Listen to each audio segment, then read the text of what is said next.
Welcome you all in this video. In this video we are discussing about a numerical problem on design of square column. So here is problem number 1. Design a short RCC column to carry an axial load of 1600 kN. It is 4 meter long and effectively held in position and restrained against rotation at both the ends. Use M20 mix and Fe 415 steel. So here is solution. Step number first, given data. So question में यहाँ कुछ data given है. आइए step first में उसे note down करते हैं. So here is first data is clear length. इसे LC से इंडिकेट करते हैं जो कि क्वेश्चन में 4 मीटर गिवन है. So 4 metre equal to 4000 mm. Next is axial load जो कि क्वेश्चन में 1600 किलोन्यूटन गिवन है जिसे P से इंडिकेट किया जाता है. Next is grade of concrete. FC के क्वेश्चन में 20 न्यूटन पर mm स्क्वायर गिवन है and grade of steel FY 415 question में गिवन है. एंड कॉलम की एंड कंडीशंस यहाँ गिवन है जो कि effectively held in position and restrained against rotation at both the ends given है. सो फिगर 1 यहाँ पे एलिवेशन ऑफ कॉलम इंडिकेट करता है.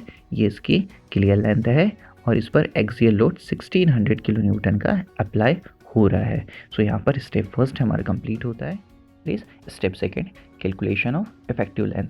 सो यहाँ पर हमें टेबल नंबर 28 जो कि IS कोड 456 में गिवन है, यहाँ पर effective length of compression member मिलता है. ओके. सो यहाँ पर degree of and restraint of compression member जो हमें क्वेश्चन में गिवन है जो कि effectively held in position and restrain against rotation at both the ends given है जो कि यहाँ पर फर्स्ट कंडीशन है. इसका मतलब ये होता है कि कॉलम के बोथ द एंड्स फिक्स्ड है. ओके. यहाँ पर थ्योरेटिकल वैल्यू जो है इफेक्टिव लेंथ की वो 0.5 इंटू क्लियर लेंथ होती है. वहीं IS कोड हमें रिकमेंडेड करता है effective length 0.65 of clear length.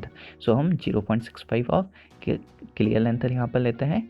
So 0.65 clear length question में 4 मीटर गिवन है. सो 0.65 इंटू 4 इक्वल टू 2.6 मीटर और 2600 mm. सो यहाँ पर हमारा ये स्टेप कंप्लीट होता है. Third, calculation of design load. So design load equal to load factor into working load. So load factor concrete के लिए 1.5 होता है जो क्लॉज नंबर 36.4.2.1 में मिल जाएगा. So load factor into working load. So 1.5 into 1600 finally we got 2400 kilo newton. So यहाँ पर स्टेप थर्ड कंप्लीट होता है. Number fourth, calculation of size of column. So इस स्टेप में हम साइज ऑफ कॉलम आइडेंटिफाई करते हैं. ओके. सो यहाँ पर figure 2 cross section of column indicate कर रहा है. सो ये डायमेंशन विड्थ ऑफ कॉलम है जो कि B से इंडिकेट की जाएगी और ये वाली डायमेंशन डेप्थ ऑफ कॉलम है जो कि D से इंडिकेट की जाएगी. वैसे यहाँ पर जो कॉलम है वो स्क्वायर कॉलम है. सो B और D यहाँ पर हमारा इक्वल होगा क्योंकि यहाँ पर स्क्वायर कॉलम है. ओके. सो कॉलम को डिज़ाइन करने से पहले कॉलम में कितना रेनफोर्समेंट प्रोवाइड करना है उसे हमें अज्यूम करना होगा. ओके. सो यहाँ पर कुछ टर्म्स की बात करते हैं. यहाँ पर AAC. सो AAC यहाँ इंडिकेट करता है area of steel in concrete, that is area of steel. Okay. AG होगा ग्रॉस एरिया ऑफ कॉलम जो कि B इंटू D के बराबर होगा एंड AC इंडिकेट करेगा area of concrete. Okay. So यहाँ पर हम 1% ऑफ स्टील अज्यूम कर रहे हैं इस पर्टिकुलर कॉलम में. ये अजम्पशन हमें क्लॉज नंबर 26.5.3.1 के पॉइंट A में मिल जाएगा जो पेज नंबर 48 पर है. सो लॉन्गिट्यूडिनल रेनफोर्समेंट के लिए जो क्राइटेरिया है कि percentage of steel for longitudinal reinforcement shall not be less than 0.8% और not greater than 6% of cross section area of the column. Okay. So यहाँ पर रेनफोर्समेंट का जो क्राइटेरिया है वो 0.8% से 6% है. सो हम यहाँ पर 1% अज्यूम कर रहे हैं. So area of steel in concrete is 1%. So 1 divide by 100 that is 0.01 of gross area of cross section. So यहाँ पर एरिया ऑफ कॉन्क्रीट अगर निकालना हो तो कैसे निकाल सकते हैं. सो ग्रॉस एरिया में से area of steel in concrete अगर माइनस कर दिया जाए so finally we got the area of concrete. Okay. So gross area that is AG minus area of steel कितना अज्यूम किया है 1% of gross area. So 0.01 of AG. So finally यहाँ पर area of concrete जो आ रहा है वो 0.99 of AG आ रहा है। मीन्स यहाँ पर हमने जो अज्यूम किया है 1% लॉन्गिट्यूडिनल रेनफोर्समेंट अज्यूम किया है और 99% जो overall means gross area of column होगा वो कंक्रीट का होगा। ओके, सो यहाँ पर एक इक्वेशन आपको दिख रही है जो कि क्लॉज नंबर 39.3 पेज नंबर 71 पर आपको मिल जाएगा। ओके, तो यहाँ पर शॉर्ट एक्सियली लोडेड मेंबर्स के लिए यहाँ पर एक इक्वेशन गिवन है जो कि 0.4 FCK by AC plus 0.67 FY into ASC given है। सो ये एक्सियल लोड की इक्वेशन है। So PU equal to 0.4 FCK AC plus 0.67 FY ASC।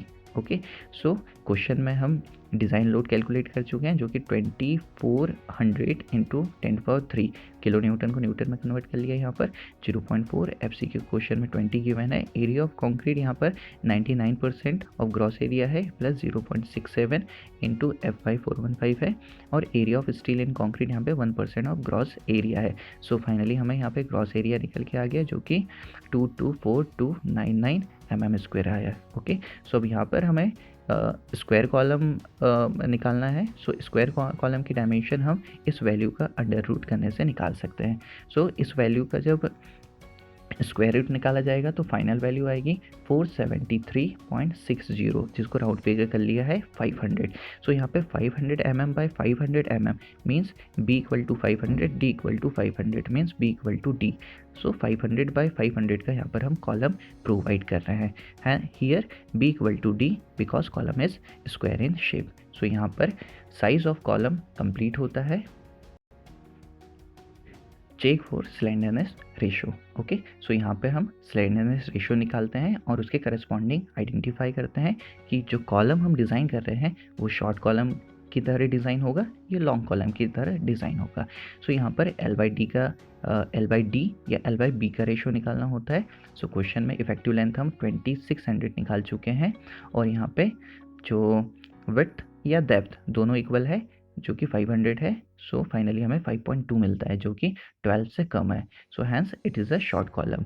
Slenderness ratio के रिगार्डिंग जो क्लॉज है वो हमें 25.1.2 में मिल जाता है जो कि पेज नंबर 41 पर है। ओके, सो यहाँ पे slenderness ratio that is length of column in x direction divide by d और length of column in y direction divide by b are less than 12। Okay, so यहाँ पर less than 12 आ रहा है तो हमारे यहाँ पर शॉर्ट कॉलम होगा। ओके, सो यहाँ पर स्टेप नंबर 5 कंप्लीट होता है। Check for minimum eccentricity. Okay, so यहाँ मिनिमम एसेंट्रिसिटी का क्राइटेरिया हमें क्लॉज नंबर 25.4 पेज नंबर 42 पर मिल जाता है। ओके, सो मिनिमम एसेंट्रिसिटी के क्राइटेरिया और फॉर्मूला यहाँ पर unsupported length of column divide by 500 plus the lateral dimension divide by 30 हमें यहाँ से मिल जाता है। सो ई minimum equal to L by 500 plus D by 30। Okay, L यहाँ पे हाइट ऑफ कॉलम है। ओके, जो कि यहाँ पे क्लियर लेंथ ऑफ कॉलम से इंडिकेट किया है। ओके, D यहाँ पे लेटरल डायमेंशन B और D दोनों में से जो भी मिनिमम होगा। सो यहाँ पे दोनों वैल्यू इक्वल है। So L is 4000, D is 500। Okay, so finally we got the e minimum equal to 24.67 meter. Okay, so इस ई मिनिमम को हमें वेरीफाई करना होता है जिसका क्राइटेरिया हमें क्लॉज नंबर 39.3 में गिवन है जो कि पेज नंबर 71 पर मिल जाएगा। So the minimum eccentricity does not exceeds 0.05 times the lateral dimension. Okay, so 0.05 times the lateral dimension that is D। So 0.05 into D हमारा 500 है।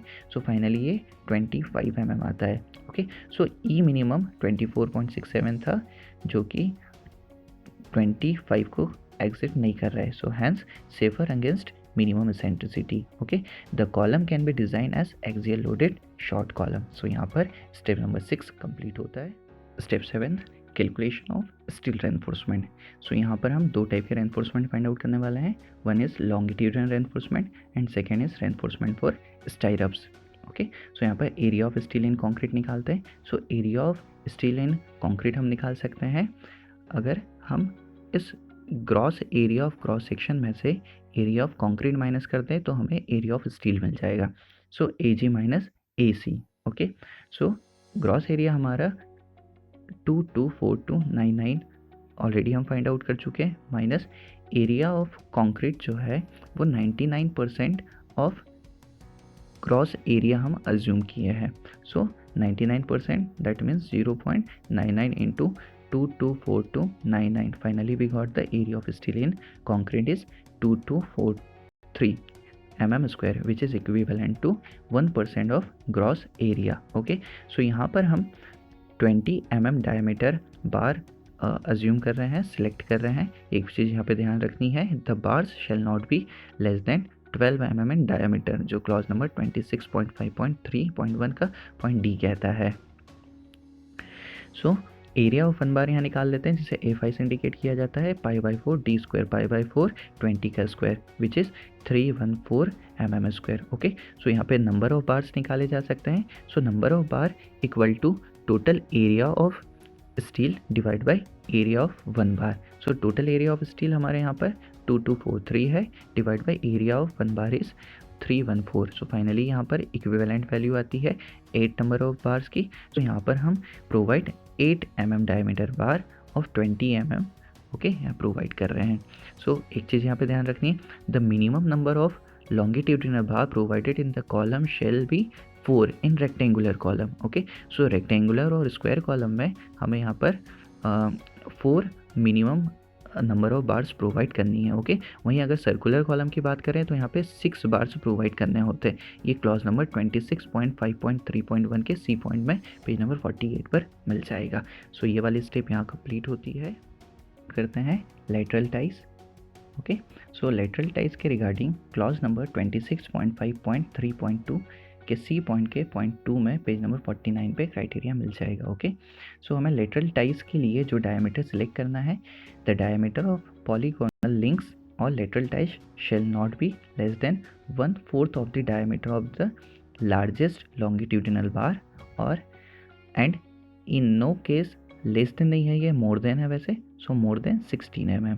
ओके, सो यहाँ पे डायमीटर ऑफ बार हमें सिलेक्ट करना है 1/4 ऑफ दी मेन रेनफोर्समेंट मतलब longitudinal bar. So 1/4 of 20 equal to 5 mm।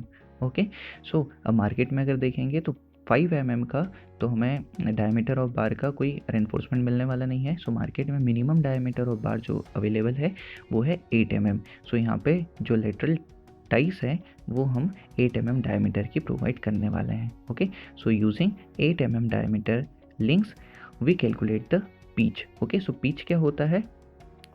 Pitch basically the vertical dimension और distance between the lateral ties. Okay, so pitch के रिगार्डिंग हमें IS कोड क्लॉज नंबर 26.5.3.2 के point सी के point 1 में page number 49 पर again criteria मिल जाएगा pitch के लिए, pitch and diameter of lateral ties. Okay, so यहाँ पर क्राइटेरिया मिलता है पिच के regarding, the pitch of transverse reinforcement shall not be more than the least of the following. So इन तीनों में से जो मिनिमम वैल्यू होगी वही हमारी पिच होगी।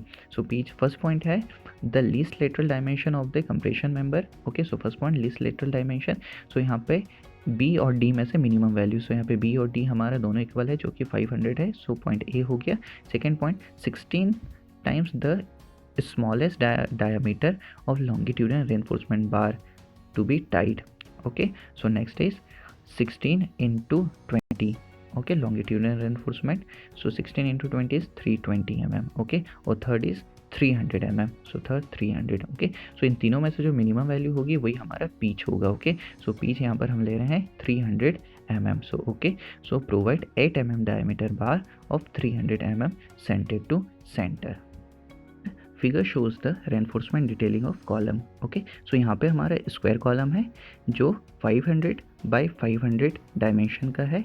ओके, और यहाँ पर जो रेनफोर्समेंट है वो 40 mm क्लियर कवर के साथ प्रोवाइड किया है, क्योंकि अकॉर्डिंग टू क्लॉज नंबर 26.4.2.1 जो कि पेज नंबर 46 पर है, the minimum clear cover for column is 40 mm।